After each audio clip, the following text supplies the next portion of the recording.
Second, I think very easy learning point is exactly the point that Cyrus was at pains to make. What I've jotted down here is we should get rid of prison as the default position. Partly it's this hierarchy of fines, community orders, prisons. We've got this very odd concept of a custody threshold, which I've written on. I'm sure we should get rid of it. But we've also got to strengthen community penalties. And by that, I don't mean make them tougher.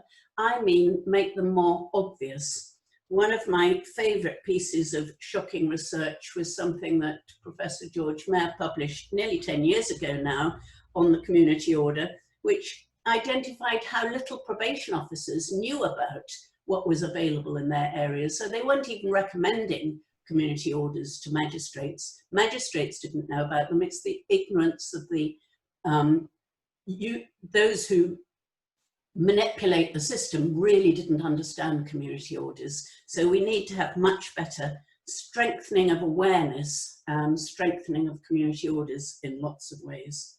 My other two proposals for change are, I think, much more controversial, because my priority, if I was the government, would be to dramatically reduce the prison population.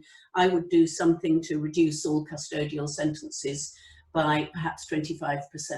One of the things which is extraordinary in my lifetime is watching not only how more people go to prison, but people go to prison for much, much longer. Why? There's no right sentence. There's no reason to fix sentence lengths that they are at the moment. And my fourth bullet point for how I would act on what I hope the government might understand would be much more active sentence reviews.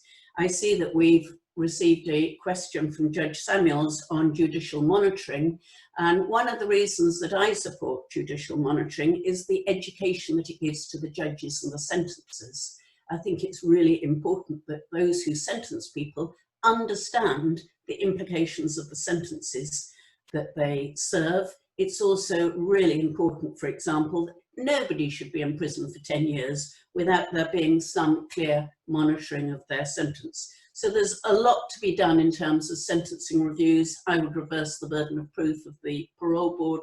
I could go loads of other places.